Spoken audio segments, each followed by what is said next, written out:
Wherever you go, whatever you do, throw a little at it. Omax, Vest and Briefs.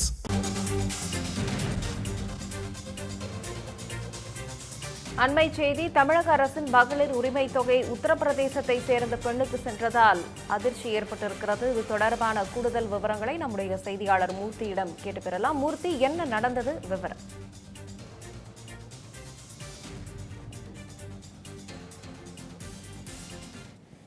ஆரம்பித்த முதலிருந்து வந்துள்ளார். அப்போது மகளிர் உரிமை தொகை தகவல் அடிப்படையில் விண்ணப்பங்கள் நிராகரிக்கப்பட்டதை அடுத்து தனக்கு ஒரு எண்ணம் கிடைக்கப்படாததால் மகேஸ்வரன் தனக்கு தகுதியின் அடிப்படையில் மகளிர் உரிமை தொகை நிராகரிக்கப்பட்டதாக எண்ணியுள்ளார். இந்நிலையில் மகளிர் உரிமை தொகை காண விண்ணப்பங்கள் தளர்வுகள் அதிகரிக்கப்பட்டு மீண்டும் அனைவருக்கும் மகளிர் உரிமை தொகை வழங்க உத்தரவு அரசாணை வெளியிட்டது.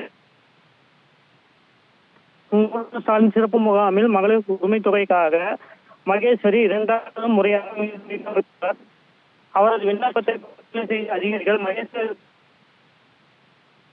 உரிமை தொகை கடந்த 2 வருடங்களாக தொடர்ந்து வங்கி கணக்கில் செலுத்தப்பட்டு வருவதாக உள்ளனர். இதனை அடுத்து அதிர்ச்சி அவர் உரிய முறையில் விசாரணை நடத்தி தனக்கு மகளிர் உரிமை தொகையை பெற்றுத் தர வேண்டும் என ஆட்சியர் அலுவலகத்தில் கோரிக்கை மனு ஒன்று அளித்திருந்தார்.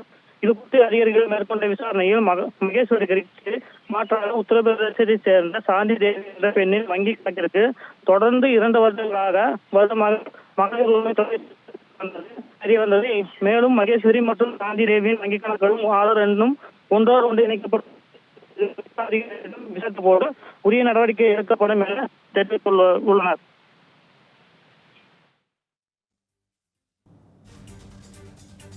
விவரங்களுக்கு நன்றி மூர்த்தி.